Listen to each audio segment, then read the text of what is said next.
Bueno, pasamos entonces. Habíamos estado viendo estados límites de utilización. Ya habíamos empezado, vamos a hacer un pequeño repaso.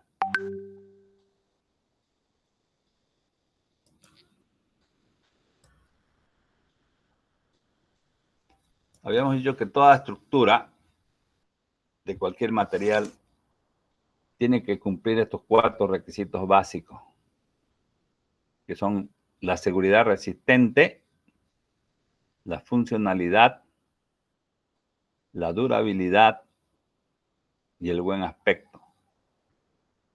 ¿Ya? Esos 4 requisitos son importantes, básicos. A ellos se le suma, digamos, estos requisitos complementarios, que son el impacto ambiental modernamente. Toda estructura no debe dañar el medio ambiente. Y la economía, que siempre está presente, ¿no? Sin economía no hay nada de repente. Entonces, se supone que nosotros somos ingenieros, ¿para qué? Para calcular una estructura resistente, funcional, durable, que tenga buen aspecto y de manera económica. Bien. Los estados límites, el método de los estados límites es un método semiprobabilístico que divide en 2 grandes grupos el cálculo de las estructuras. En los estados límites últimos, que es todo lo que tiene que ver con la resistencia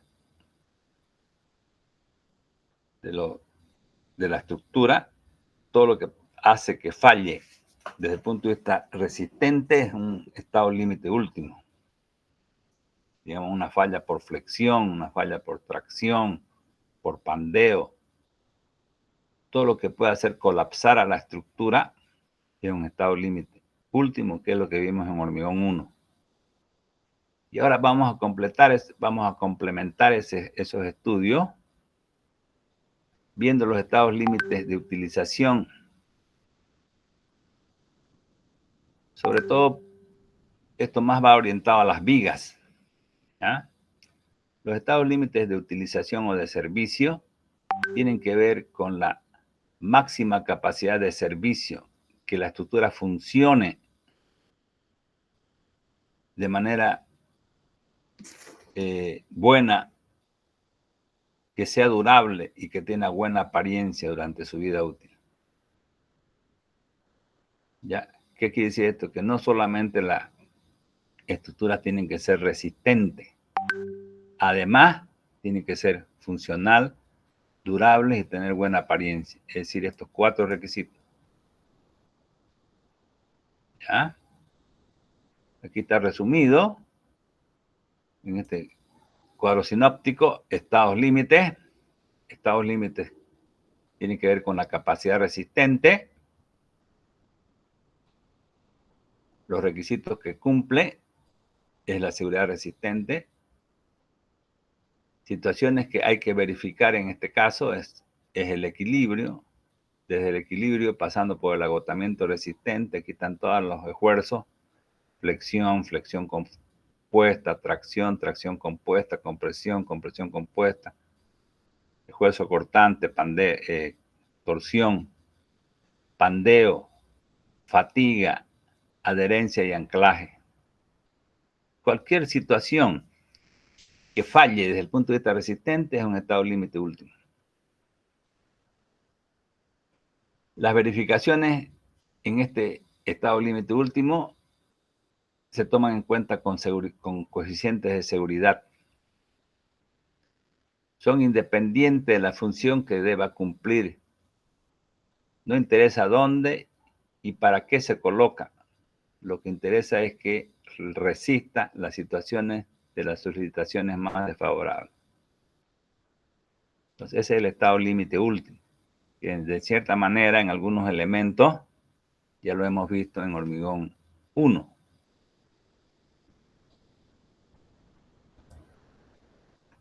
Y el estado límite de utilización es el otro gran grupo, que tiene que ver con qué es lo que pasa ya cuando la estructura está en servicio.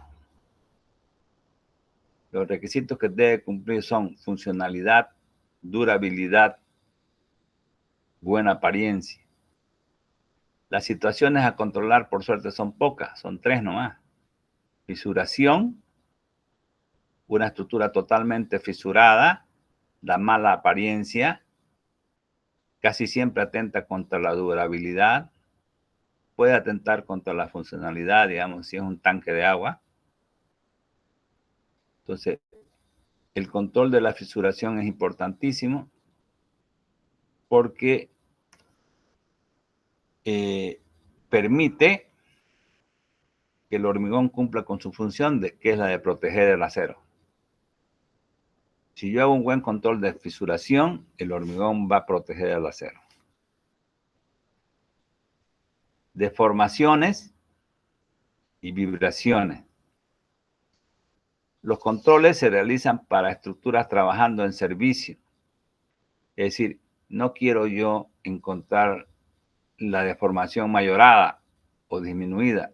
Por tanto, los coeficientes de seguridad son igual a 1 cuando hago el cálculo de los estados límites de utilización. Aquí sí me interesa dónde la voy a colocar la estructura y para qué durante su vida útil. Me interesa el clima, sobre todo, el ambiente. Entonces vimos eso, ya eso está resumido en todo esto que hemos hablado. Está bien explicado y lo pueden leer de nuevo. Empezamos con el control de la fisuración. Ya sabemos que toda viga, todo elemento estructural que tiene una fisuración, no cualquier fisuración, una fisuración, digamos que se produce en el hormigón que rodea las armaduras traccionadas. Esta fisura por alargamiento del acero se la puede controlar cuando estamos haciendo el proyecto, cuando estamos calculando al inicio. Si nosotros la controlamos en los cálculos y hacemos una construcción buena, nuestra estructura va a cumplir con el control de la fisuración, ¿no? Ahora, no sirve de nada yo hacer un buen cálculo si voy a construir a la mala, voy a construir como sea. Una buena estructura es cuando está bien calculada y bien construida. No es que yo hago un buen cálculo y la estructura va a salir perfecta. Si he construido mal, va a salir cualquier cosa, ¿no? Todo tiene que ser bien hecho. El proyecto y la construcción. Con todos los controles, con todo lo que nos piden los reglamentos. Entonces, el control de la fisuración hay que hacerlo donde se dan en la vida práctica, ya hemos dicho, se dan en los casos de tirantes o tensores. ¿Qué es un tirante o un tensor? Es un elemento traccionado. Puede tener un pequeño momento flector, pero la mayoría, lo grande, es la tracción. Entonces, en estos elementos el hormigón solo sirve de protección al acero. El acero es el que está resistiendo la tracción. ¿Ya? En estos elementos normalmente lo que hay que hacer es, cuando es posible, no vaciar el hormigón hasta que el acero se estire, o sea, ponerlo en carga el tirante sin hormigón.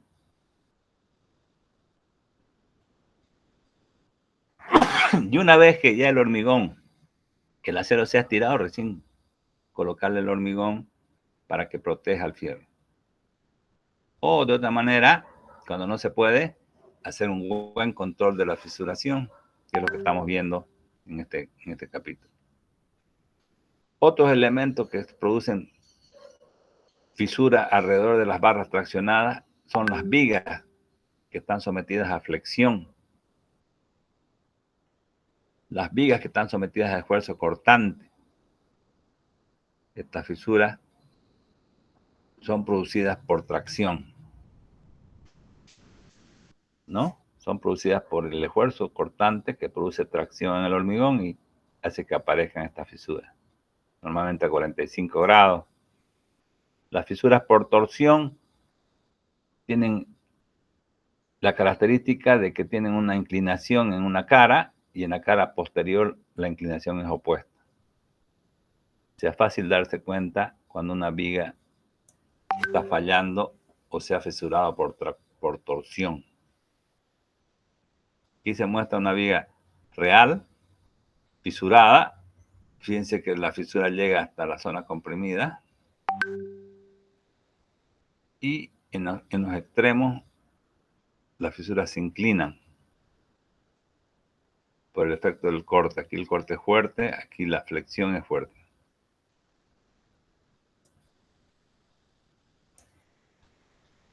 No se trata de que nosotros vamos a eliminar la fisura. El control de la fisuración no está orientado a que vamos a eliminar la fisura. No se puede hacer eso. ¿Por qué no se puede hacer eso? Porque el fierro, para trabajar, tiene que estirarse. Y al estirarse, en tracción, el hormigón no lo acompaña porque el hormigón es frágil. El hormigón sí o sí tiene que fisurarse. ¿Cuál es la idea del control de la fisuración? De que aparezcan muchas fisuras, miles de fisuras, pero de pequeña abertura, de pequeño ancho. Y no que aparezcan 2 o 3 fisuras con ancho excesivo. Porque el ancho es el que permite que el medio ambiente llegue hasta el fierro, el agua, el anhídrido carbónico y demás, y produzcan la oxidación primero y de ahí la corrosión de los fierros, ¿no? Cuando una viga está, o cualquier elemento estructural, está con manchas de óxido, es un motivo de alarmarse. Porque ¿qué significa? Que el fierro se está corroyendo. La sección cada vez es más pequeña. La corrosión hace que el fierro se vaya pudriendo. Por suerte tiene un efecto expansivo que hace que uno pueda ver, digamos, que la armadura se está en ese proceso de deterioro. Los investigadores vieron que hay dos situaciones. El ancho de la fisura es importantísimo y el medio ambiente en el que se encuentra la pieza. ¿Cómo hicieron ellos para poder controlar esta fisura? Primero hicieron un montón de ensayos para determinar los valores admisibles según el ambiente, ¿no? Provocaron un ambiente, digamos, en laboratorio, un ambiente húmedo, por decir, durante años, y pusieron ahí las vigas, hicieron un montón de ensayos con harta plata. Y lo mismo también viendo obras reales también, ¿no? Y una vez que tienen establecidos los anchos posibles, que están acá, son estos valores, que aquí lo resumimos mejor. Clima seco, 0,40 milímetros, el ancho máximo, aceptable, admisible. Clima húmedo, 0,30. Edificio cerca de la costa del mar, 0,15.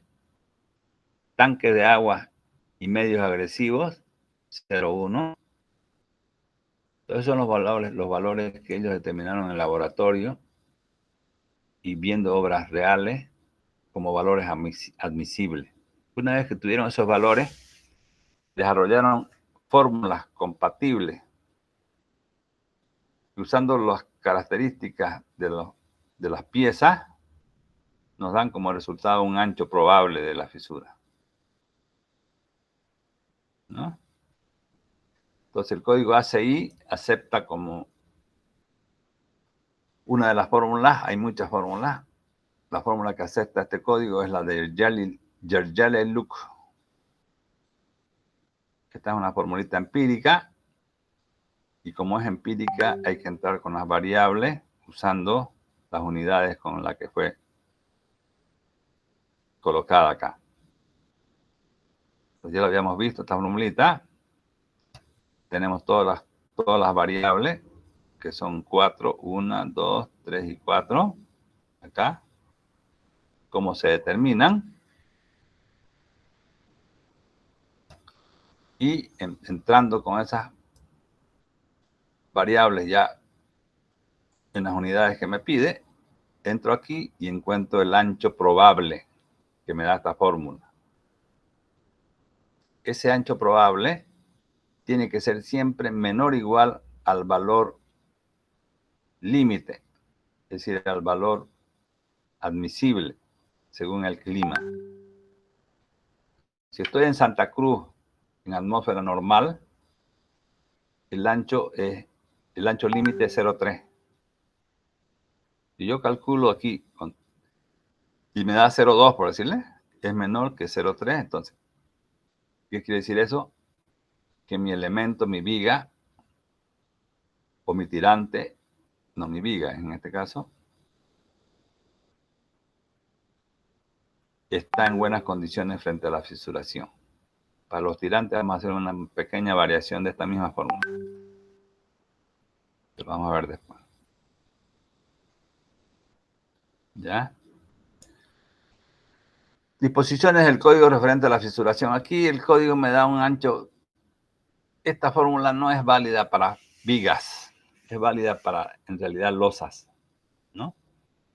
Si ustedes le ponen números acá, les va a dar un ancho alrededor de 30 centímetros. Es decir, que el ancho máximo de separación no puede ser en una viga 30 centímetros. Que cumpla con la fisuración. ¿Por qué? Porque el ancho de una viga de repente es 25, 20.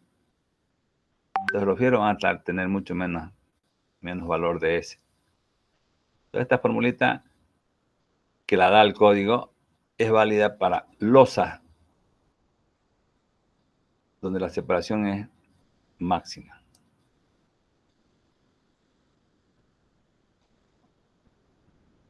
Para vigas con anchos normales usados en edificios ordinarios, se considera para estimar ancho de fisuras con la ecuación de Yargelli-Luc y comparar los resultados con los valores admisibles, que es el procedimiento más razonable.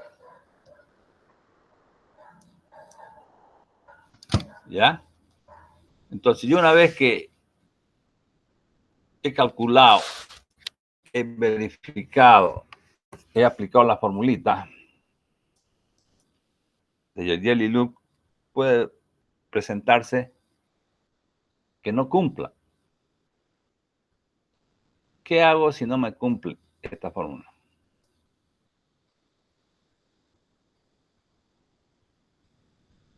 Digamos, en vez de 0,3 me da 0,4. No está cumpliendo. Quiere decir que esa viga está en más condiciones frente a la fisuración. ¿Qué puedo hacer? Eso es lo que vamos a ver acá. Variables que disminuyen el ancho de fisura. Al analizar la fórmula de Yargelli-Luc, podemos ver que se mejoran notablemente las condiciones de fisuración si tomamos en cuenta las siguientes acciones. Punto 1. Sin aumentar las dimensiones de la sección del elemento. Es decir, si yo tengo una viga, por decirle 20 por 60, no quiero cambiar estas dimensiones. ¿Qué hago para disminuir el ancho de la fisura? Son dos situaciones que se puede hacer. A, disminuir el diámetro de las barras traccionadas. Reduce la fisuración. Porque a igualdad de sección, las barras de menor diámetro tienen mayor perímetro. Por tanto, al tener mayor perímetro, el área de contacto es mayor entre acero y hormigón, lo que ocasiona menores tensiones entre ambos materiales, reduciendo el ancho de las fisuras. Entonces, si yo disminuyo el diámetro de las barras, voy a mejorar, voy a hacer que el ancho probable disminuye. Pero esto no se puede llevar a extremos, digamos, a ultranza. La reducción del número de barras no debe llevarse a extremos porque puede conducirnos a obtener un número irracional de barras. O sea, podemos disminuir las barras, digamos, estoy usando phi de 25 a usar 20. Me va a dar un número mayor, obviamente, para una determinada sección de acero. Ese número mayor posiblemente no sea un número irracional, digamos que sea 6 barras, 7 barras, es colocarla.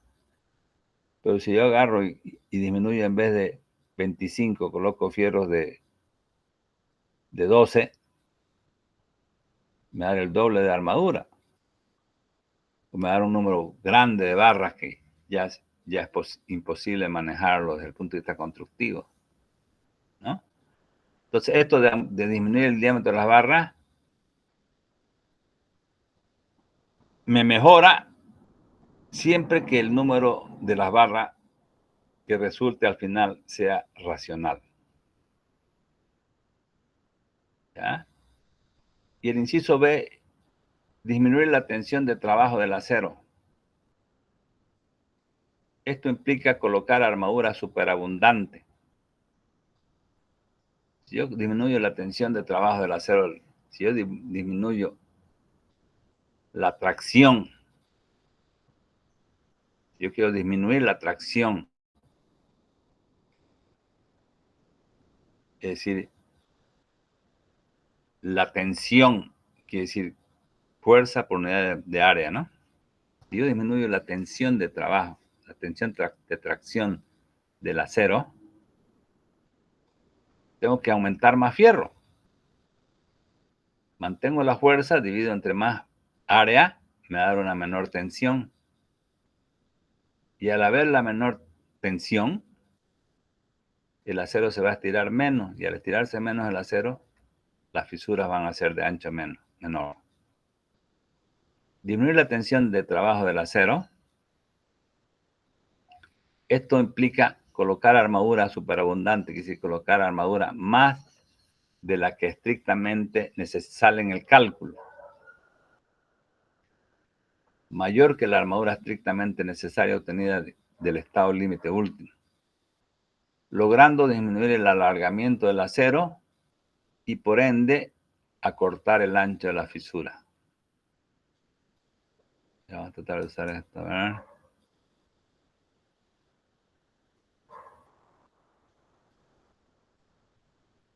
Ahora estamos acá, ¿no? Dejar de compartir. Nos vamos acá.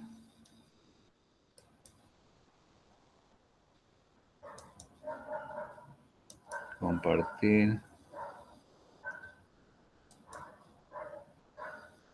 Vamos a hacer a ver si podemos usar esta. Ya. ¿Qué hemos dicho entonces? Hemos dicho, si yo tengo una viga, ¿por qué el ancho de los fierros, el número de los fierros, por decir, si yo tengo aquí 2 fierros de 20,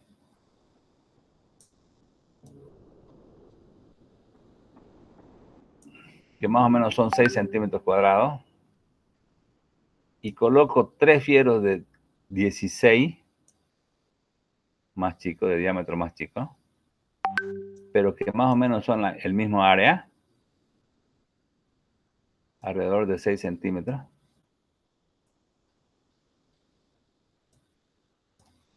¿no? Ambos. ¿Por qué se comporta mejor frente a la fisuración estos 3 phi de 20? 3 phi de 20.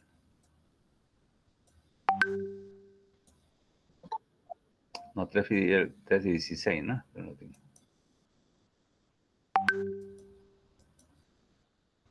3 de 16. Y aquí tengo 2 phi de 20.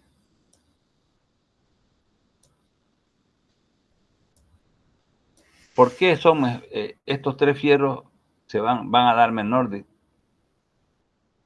fisura, menor ancho de fisura? Porque si yo sumo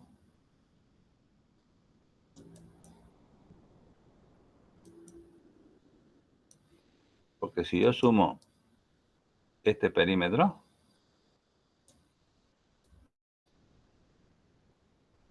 es menor que este perímetro.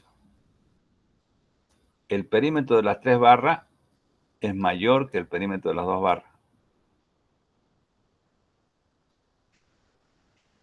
Este perímetro es más grande. ¿Qué quiere decir? Que al ser más grande el perímetro tiene mayor contacto entre el fierro y el hormigón que le rodea. Por tanto, la tensión tangencial periférica que se da alrededor del fierro va a disminuir cuando estoy hablando de más barras. Y al disminuir, ¿qué ocurre? Ocurre que el ancho de la fisura también va a disminuir, va a mejorar, va a estar en mejores condiciones frente a la fisuración, a igualdad de sección, porque más o menos ambos tienen 6 centímetros. El de diámetro menor va a funcionar mejor desde el punto de vista de la fisuración. Como concepto grande, podemos guardárnoslo en nuestra mente y decir, si yo coloco más barras, siempre que el número de barras sea un número racional, va a estar en mejor condiciones desde el punto de la fisuración que colocar fierro grueso. ¿Ya? Eso por un lado. Y por el otro, disminuir el número de barras, disminuir el diámetro de las barras hace que me dé mayor número de fierro. Pero me mejora el ancho de la fisura. Ahora, este número de fierro mayor no puede ser un valor grande, irracional, porque no se va a poder construir. Y el otro es de que si yo tengo, por decirle acá, el fierro estrictamente necesario es el que yo calculo con las fórmulas que usaban en hormigón 1. Y si le coloco más fierro del que el estrictamente necesario, pues le voy a poner asterisco,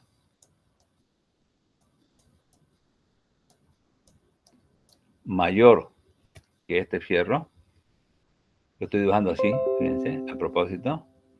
Cuando yo tenga una fuerza acá, que es la misma fuerza que esta, porque el momento flector es el mismo, entonces la fuerza de tracción que absorbe el fierro va a generar para esta armadura que es menor una mayor deformación, un mayor delta L. Y aquí va a desarrollar un menor delta L, obviamente. Tengo más armadura, la fuerza es la misma, esta delta L va a ser más chiquita.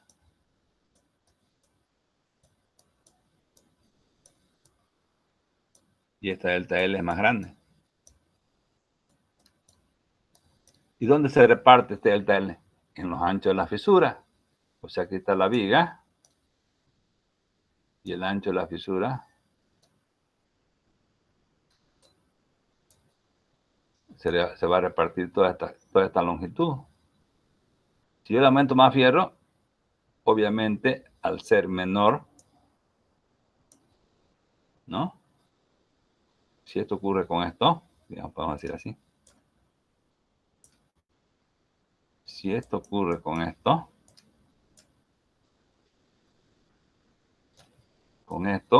va a ocurrir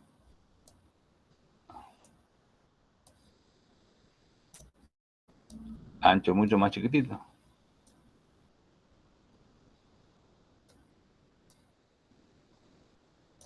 ¿Por qué? Porque este desarrollo, la suma de estos anchitos, tiene que darme este delta L, que es menor. Aquí los anchos son más grandes, debido a que este delta L es mayor, ¿no? Entonces, está claro. ¿Cómo mejoro yo la fisuración? Si no quiero cambiar la sección de la viga que estoy usando, digamos que yo tengo una viga de 25 por 60 y no quiero cambiar esa sección, ¿qué puedo hacer para mejorar la fisuración si no me cumple en el cálculo que he hecho? ¿Qué puedo modificar? El fierro. ¿Cómo? Aumentando el número de las barras. Quiere decir, aumentando el número de barras y aumentando la armadura estrictamente necesaria. Si yo, digamos, aquí tenía por decirle que necesitaba 16 centímetros cuadrados, eso me dan el cálculo exacto del estado límite último, voy a aumentarle más. Digamos, voy a aumentarle por problemas de fisuración, en vez de 16, 20 centímetros cuadrados.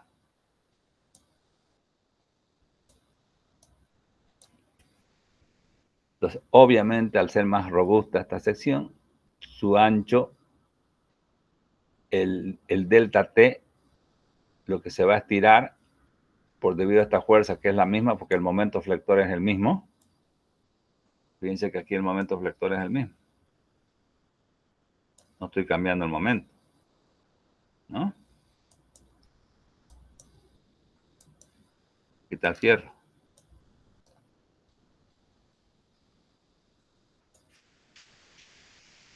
Entonces quita la tracción, la fuerza de tracción, que es la misma, con 2 fierros o con 3 fierros. Que es la misma con 16 centímetros que con 20 centímetros. Entonces, esas son las dos. Vamos a dejar de compartir. Vámonos aquí otra vez.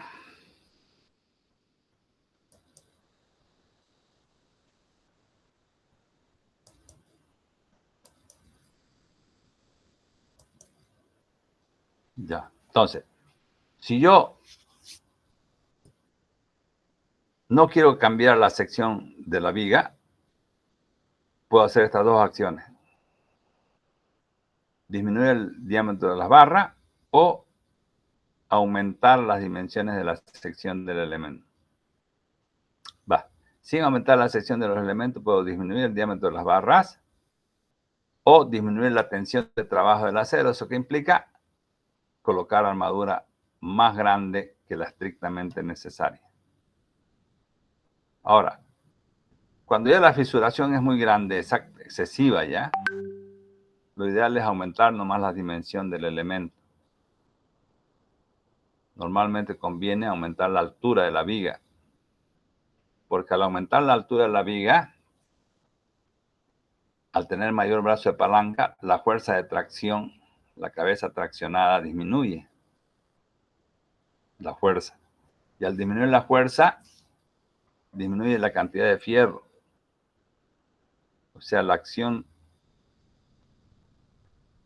de la fisuración va a disminuir automáticamente si yo le aumento la altura. A igualdad de solicitación, si aumentamos la altura de las vigas, disminuye la fuerza de tracción, por lo cual el área de las armaduras es menor y se las puede repartir mejor. Por otro lado, el eje neutro sube, por lo que el valor de beta disminuye, por lo cual las condiciones de fisuración mejoran notablemente. Resumiendo, si yo hago un cálculo y no me cumple en la primera, digamos, con los datos obtenidos del estado límite último, necesariamente tengo que hacer modificaciones en las armaduras para que en las armaduras, si no quiero cambiar la sección, o cambiando la sección, automáticamente va a mejorar quizás no necesite modificar las armaduras, porque me va a dar menor. Tengo que hacer un cálculo diferente, un nuevo cálculo de las armaduras, porque estoy aumentando la altura de la viga. Y ese nuevo cálculo me va a arrojar menor fierro. Y al arrojarme menor fierro voy a poder colocarlo mejor, en un número menor, y va a trabajar mejor a la fisuración de manera automática. Bien, después vamos a ver un ejemplo.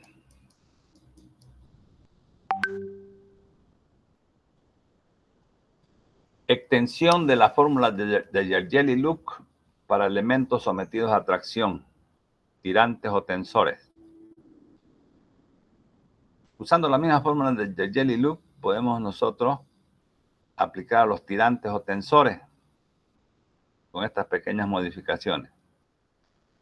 Para verificar o controlar la fisuración en tirantes o tensores, elementos que están fundamentalmente traccionados, aplicaremos la misma fórmula de Yergeli-Luc con las siguientes variables, ¿no?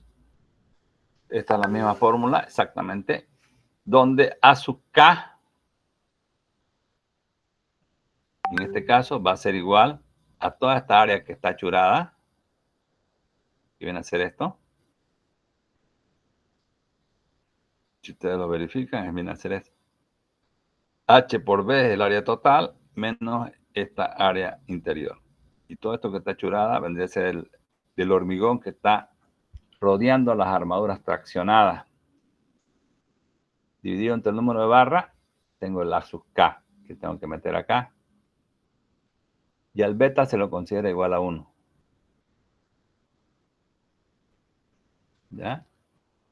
Entonces esa es la fórmula de Yergeli-Luc para los tirantes o tensores.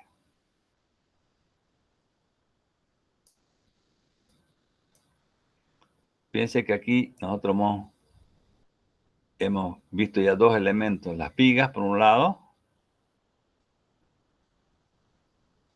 y los tirantes, sometidos a tracción. Las vigas del eje neutro hacia abajo, cuando el momento es positivo, generan tracción y el hormigón ahí se fisura. Y en los tirantes se fisura en toda el área casi. Pero, ¿qué pasa cuando existen este tipo de fisuras? Hasta aquí hemos visto los tirantes y las vigas. ¿Qué pasa cuando se dan estas fisuras de tracción por cortante? ¿No? Las fuerzas de tracción están generando estas fisuras. Y lo mismo por torsión. ¿Qué podemos hacer? Eso vamos a ver ahora en esos casos.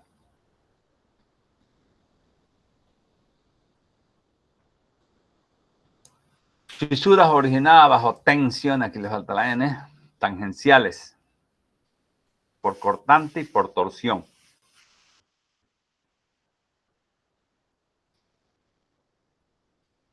Las fisuras en piezas de hormigón armado provocadas por la acción del esfuerzo cortante y la torsión está en la actualidad poco investigada. Por ello, los distintos autores se limitan a dar algunas recomendaciones útiles siguientes. Es decir, no están calculadas, no están, digamos, hasta ahora investigadas estas fisuras como está investigada las fisuras producidas por tracción. Unas barras que están traccionadas directamente por flexión y por tracción. Aquí esta fisura, podemos decir así, no están investigadas, por tanto, ¿qué nos dicen los autores? Nos dan unas recomendaciones que hay que tratar de cumplirlas para evitar que se generen en estos esfuerzos cortante y torsión, fisuras que sean excesivas en su ancho. Las armaduras transversales de alma, es decir, los estribos, en esfuerzo cortante, deben ser de pequeño diámetro y estar distribuidos lo más regularmente posible, con separaciones cuyo valor ideal esté alrededor de los 20 centímetros y nunca menor a la altura útil dividido entre 2. ¿Ya?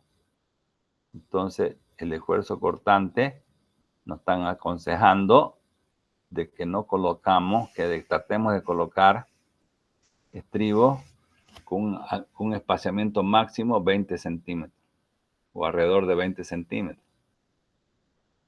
Digamos que podemos inclusive llegar a 25, pero más ya no conviene desde el punto de vista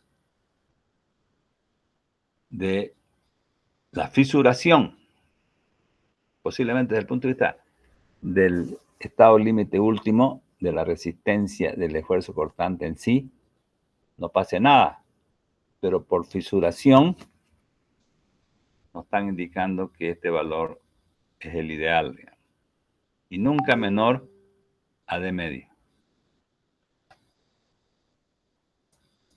En torsión, nosotros sabemos que en torsión la armadura son dos tipos de armadura, la longitudinal y la transversal. La armadura transversal,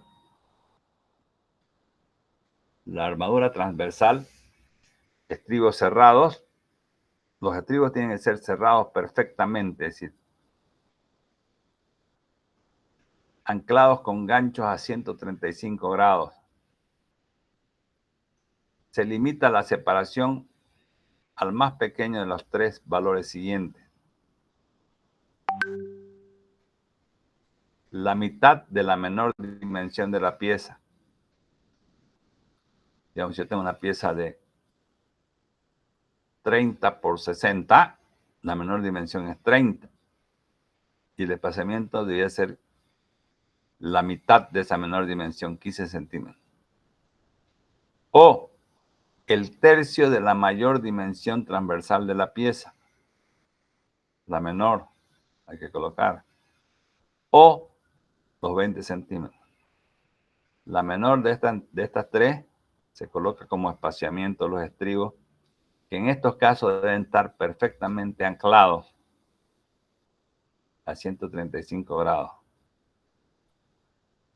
Los estribos en torsión tienen que estar perfectamente anclados. B. La armadura longitudinal de torsión debe colocarse siempre una barra por cada vértice. Es decir, una barra en cada esquina. Además, esta armadura debe ser distribuida lo más uniforme posible alrededor de los estribos.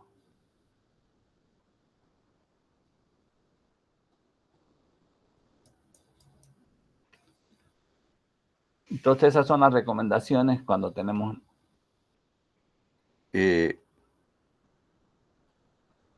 los esfuerzo cortante y torsión, ¿no?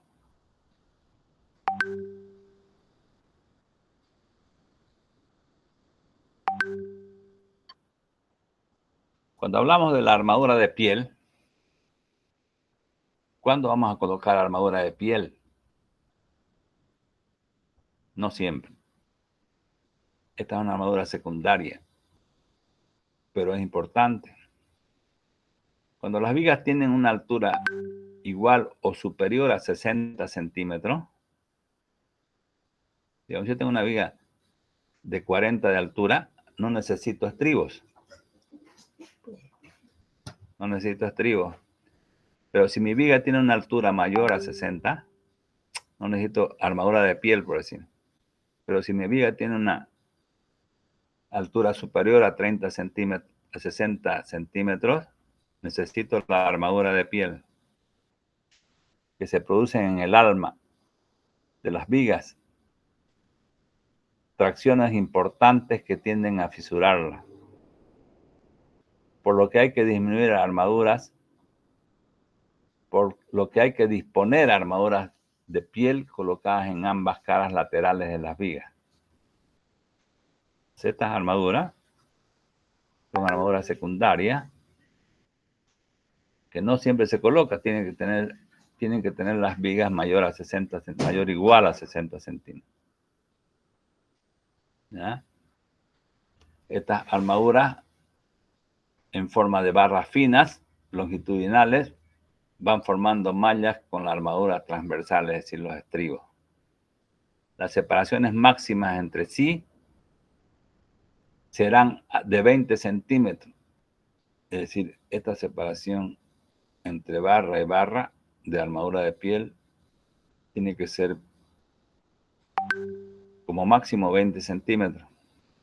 Y su cuantía geométrica requerida en el alma debe ser igual a 0,05% en cada cara.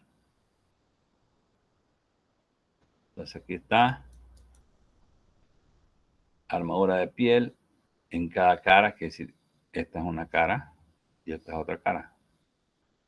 Por cada cara, la armadura tiene que ser igual a 0,5% por el ancho de la viga, el ancho del nervio, por la altura total de la viga. ¿Ya?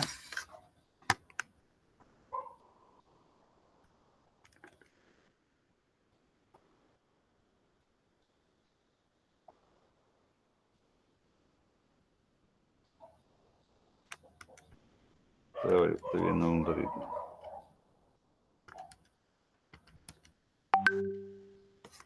Ya. Esta es la que vale 0,05. Aquí corrijan y aumentenle un 0. Esa es la que vale. Aquí está errada, le faltan 0. Esta es la cuantía por cada cara, lo que entraría en una cara.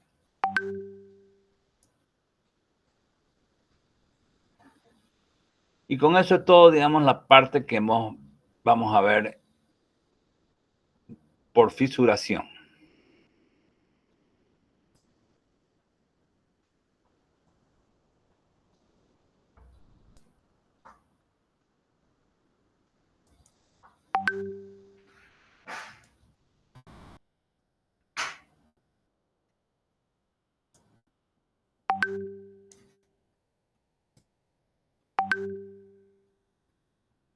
Aquí vemos un ejemplo.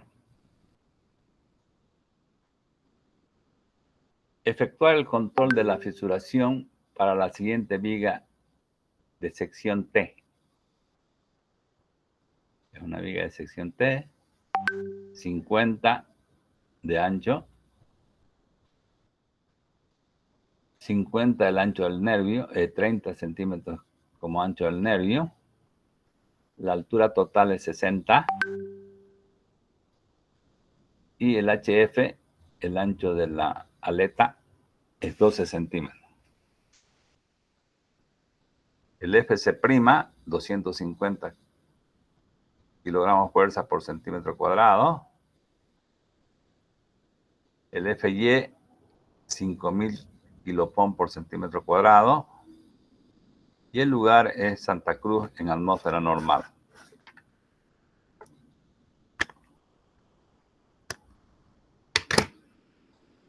Entonces tenemos la viguita simplemente apoyada. Las cargas sin mayorar son 2.4 y 2.8 la carga viva. La carga muerta 2.4 ya incluye el peso propio de la viga.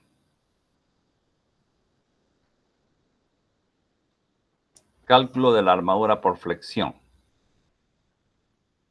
Calculamos, mayoramos las cargas. Con 1.20 la carga muerta, con 1.60 la carga viva. Y tenemos la carga última total, ¿no? Y el momento último viene a ser la carga última por la luz de la viga al cuadrado dividido entre 8. Es una viga simplemente apoyada con carga distribuida, ¿no? Elegimos una altura útil como 54 centímetros.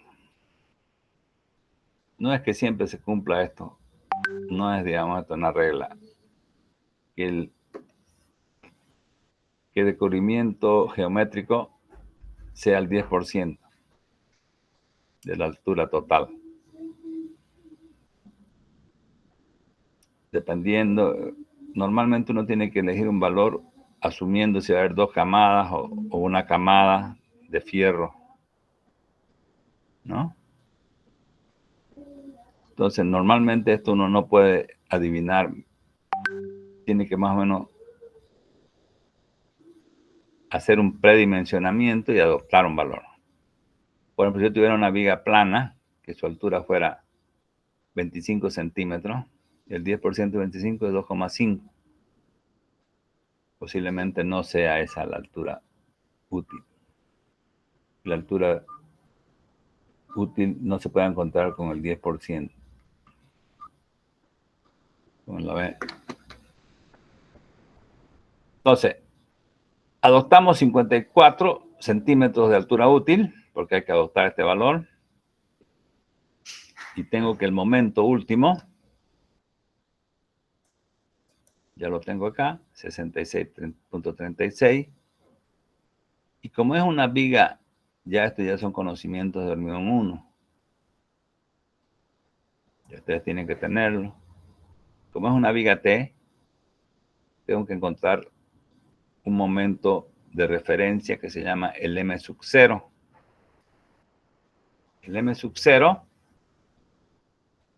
se obtiene con esta fórmula. Meto todos los datos que ya los tengo acá y me resulta que el M sub 0 me da 55.08 toneladas metro. Si yo me fijo, el momento último es mayor que el momento M sub 0. Por tanto, tengo que calcular cuánto vale M sub n. Calculo también M sub n. Esta fórmula la hemos deducido en hormigón 1, igual que esta. Aplicando los conocimientos, deduciendo de manera física, digamos, viendo el fenómeno. Y le meto números a esta y me da que el Mn es un poquito más grande que el M último,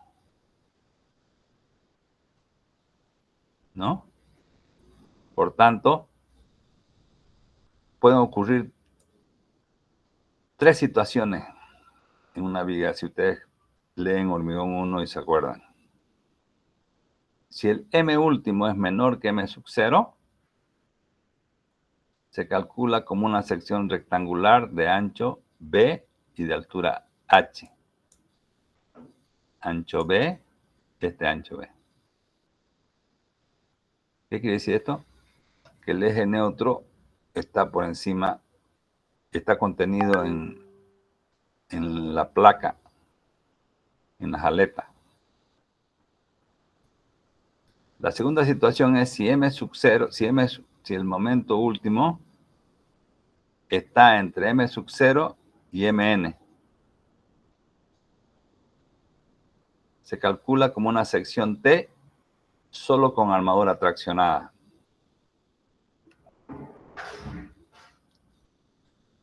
Y caso 3, si el momento último es mayor a Mn, se calcula como una sección T con una armadura doble.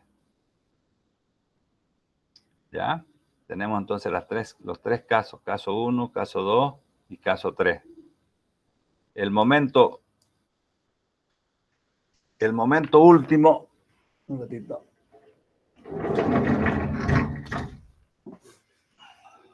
El momento último es MU y el momento o al momento de diseño son lo mismo, que viene a ser lo mismo, ¿no?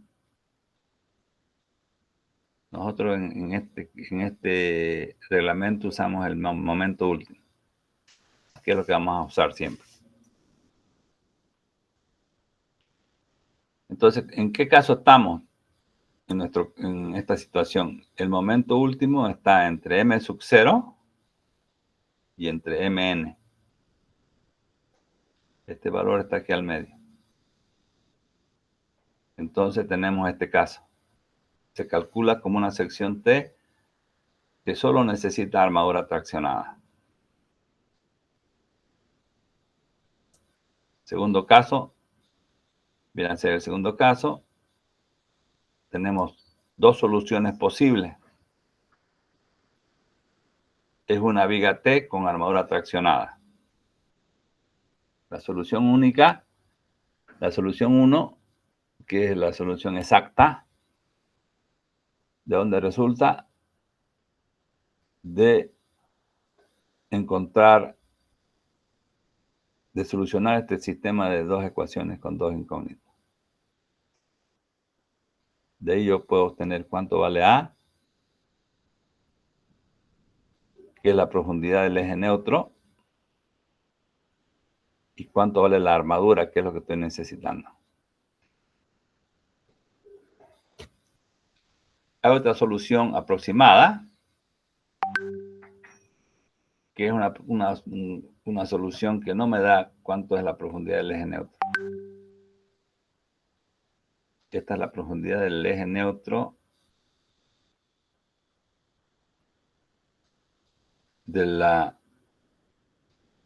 tensión rectangular. No es la real, ¿no? Es de la tensión rectangular que se asume equivalente a la distribución parabólica, digamos, curva. La otra solución es una solución aproximada, que hay que aplicar esto en memoria. Aquí están todos los datos. Y al final obtengo cuánto vale la armadura. Solo la armadura. Estos valores lo vamos a hacer si nosotros calculamos la solución única, la solución 1, que es la solución exacta. En este caso le ponemos números y nos da que A vale 16.97 centímetros y le ponemos número, nos da la armadura, que es 31.84. O sea, resolviendo este sistema de ecuaciones, 1 y 2, obtengo los dos valores. El A minúscula, que es la profundidad del bloque rectangular, y la armadura A, que es la armadura necesaria. La solución 2, la solución aproximada,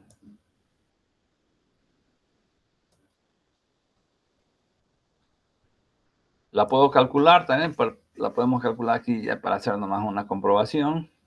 Metemos los datos, es aplicar de memoria esta fórmula y llegamos a obtener casi el mismo valor, fíjense. 32 frente a 31.84. El error es muy pequeño. Entonces, si tomamos en cuenta esta armadura, ¿cuántos fierros vamos a necesitar? Vamos a necesitar 4 phi de 25 más 4 phi de 20, que me da 32.2 centímetros cuadrados, que es mayor al valor este, que es el que voy a tomar en cuenta, el exacto.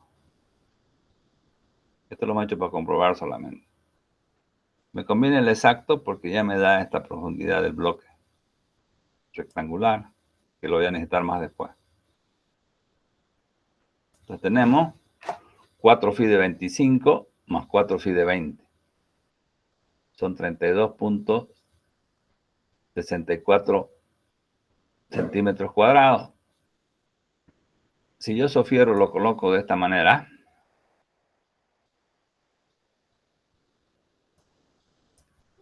tengo que ver cuánto es el espaciamiento mínimo para ver si esto está correcto, esta distribución. 4 phi de 25 más un phi de 20, voy a poner aquí al medio, más 3 phi de 20. ¿Ya? ¿Por qué esto? ¿Por qué no he puesto 4 giros de 20 aquí abajo y 4 giros de 20 aquí en la segunda capa? Porque aquí tengo que tener cuidado de que este ancho tenga al menos 6 centímetros. Porque aquí viene la placa, viene la aguja del vibrador que tiene que entrar. Si yo coloco fierro sin considerar eso, posiblemente al vaciar se tengan las oqueras que se dicen, ¿no? Son los huecos que se quedan entre el fierro y el hormigón. Entonces, es importante que a partir de la segunda capa, el ancho libre entre fierro y fierro tenga al menos 6 centímetros. La primera sí puedo considerarla llena, admitiendo el ancho mínimo, verificando el ancho mínimo. El ancho mínimo tiene que ser mayor al diámetro de la barra más robusta, mayor a 2,5 centímetros y mayor a 4/3 el diámetro del árido. El diámetro del árido para vigas corrientes es más o menos 3/4 pulgadas. 3/4 me da 1,91. Por 4/3 me da 2,5, 2,54. Una pulgada. Entonces el espaciamiento mínimo lo verifico. El espaciamiento real acá. ¿Cómo? 30 centímetros. 30 centímetros. Menos 2 centímetros libres. 2. Pero aquí tiene que ser más. Corrijan acá, fíjense. Menos 2 más 2. Menos el diámetro del estribo que estamos asumiendo phi de 8. Más 0,8 más 0,8 más 4 fierros por 2,5, fierro de 25, más 2 centímetros, que es un fierro de 20. Aquí está todo bien, menos esto que tiene que decir aquí más y más. Si hago ese cálculo, divido entre 4 huecos, que son 1, 2, 3, 4 huecos que van a quedar, y me queda 3,1 centímetros, que es mayor al mínimo, que es 2,5 en este caso, que coincide con este 2,5. Los tres coinciden con 2,5. Es mayor, entonces está perfecto. Quiere decir que esta distribución de fierro está correcta.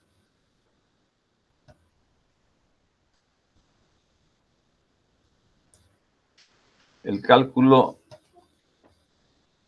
para calcular este D sub S, que me pide la fórmula, esta fórmula, ¿no?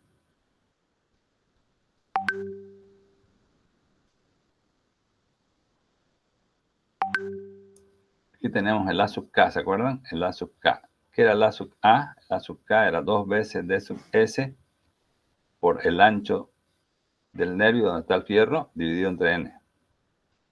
¿Y cuál es D sub S? D sub S es del centro de gravedad, no, de la fibra más traccionada al centro de gravedad de los fierros. Nuestros fierros son estos. Tenemos aquí las medidas, todo. Este ancho es el recubrimiento, 2 centímetros más el estribo, 2,8. Y con estos datos yo saco cuánto vale D sub S. La armadura total por D sub S es igual a la armadura parcial por la altura de cada armadura. Aplico todo eso y llego a calcular que este D sub S es 5.415. Muy igual a 5.42. Aproximadamente 5.42.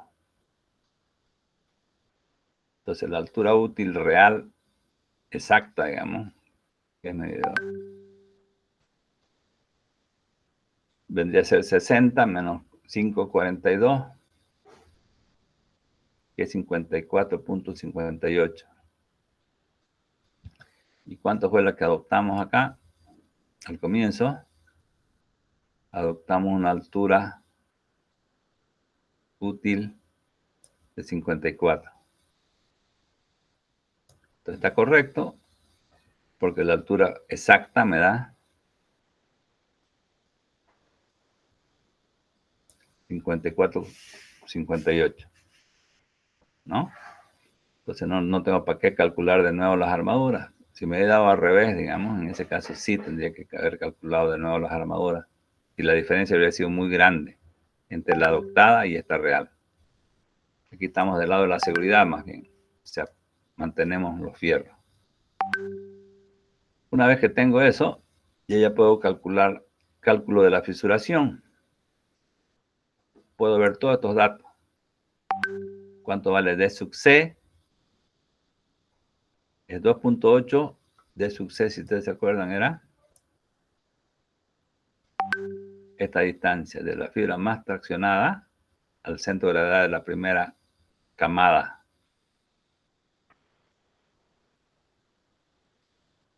Eso es lo que hemos hecho acá.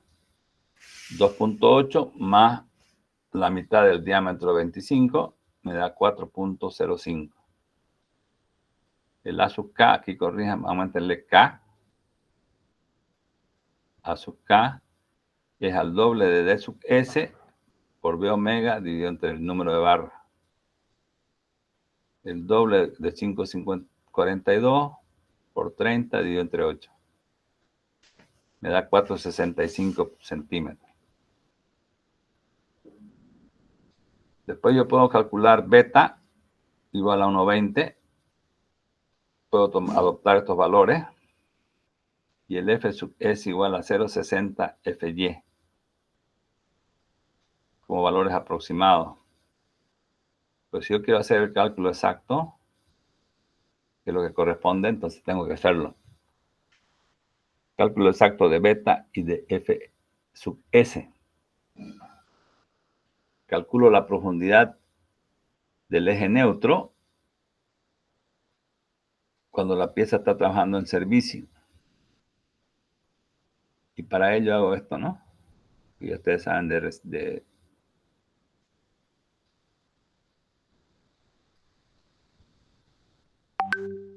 esto ya saben ustedes de hormigón 1 y de varias, inclusive de resistencia, de estabilidad. ¿Cómo encontramos entonces el N? Es la relación entre E sub S y E sub C. Tengo el E sub S, que es 2.100.000, un valor fijo para el fierro, y para el hormigón está en función de esta fórmula. Me da ese valor y tengo que el N es 8.85. Y este fierro lo voy a convertir como si fuera hormigón, N veces el valor de la armadura. Y ahí yo puedo ver con las dimensiones reales esta sección T y esta sección.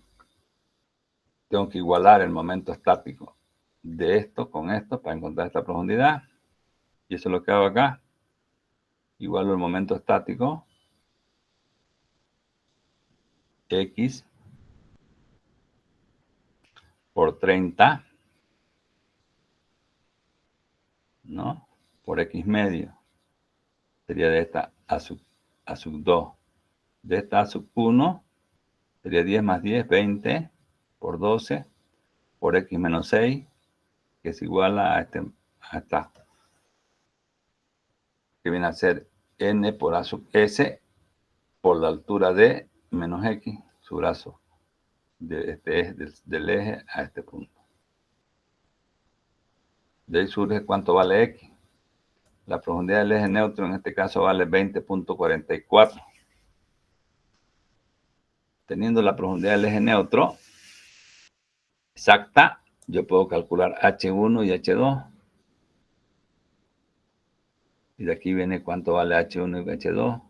Hago esos cálculos y me da que el beta exacto es 1.16. El beta que yo podía tomar en forma aproximada era 1.20. Exacto es 1.16. Y por otro lado, el F sub S, la tensión de trabajo del acero, vale el momento dividido entre la armadura por el brazo del par interno, que me da 31.45. 31.45 es la tensión del acero en servicio. Con todos esos datos ya me entro al calcular, ya tengo todos los datos para meter, para calcular el ancho probable de la fisura. El ancho probable de la fisura en este caso viene a ser 0.22 milímetros. Como yo estoy en un clima normal en Santa Cruz de la Sierra, el ancho límite es 0.30. Por tanto, está cumpliendo. El ancho probable es menor que 0.30. Cúmplelo. Estamos en buenas condiciones frente a la fisuración. ¿Ya? Está cumpliendo.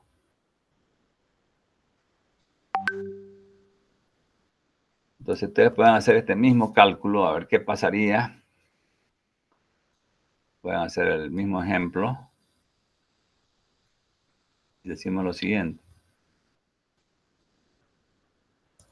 Efectúa el control de fisuración para la siguiente viga T, que es la misma, con todos los datos. Vamos a cambiar de lugar. Lugar, pongámosle Ciudad del Límite, Ciudad de Lima, Perú. Es una ciudad que tiene el mar a la vuelta, ¿no? Entonces, en vez de ser todo el cálculo hasta ahí está bien, lo único que acá, como es una ciudad que tiene mar, el clima, el ancho límite es otro. El ancho límite es otro. Bien, jóvenes. Vamos a quedar por aquí ahora, vamos a quedar acá. El lunes posiblemente le pase clase el ayudante. Por el tema de que yo tengo que someterme a una operación. Y entonces el lunes vamos a pasar clases al mismo horario de clase, pero el ayudante le va a hacer recuerdo, digamos, de las vigas T, de todas las bases que necesitamos mucho cuando hablamos de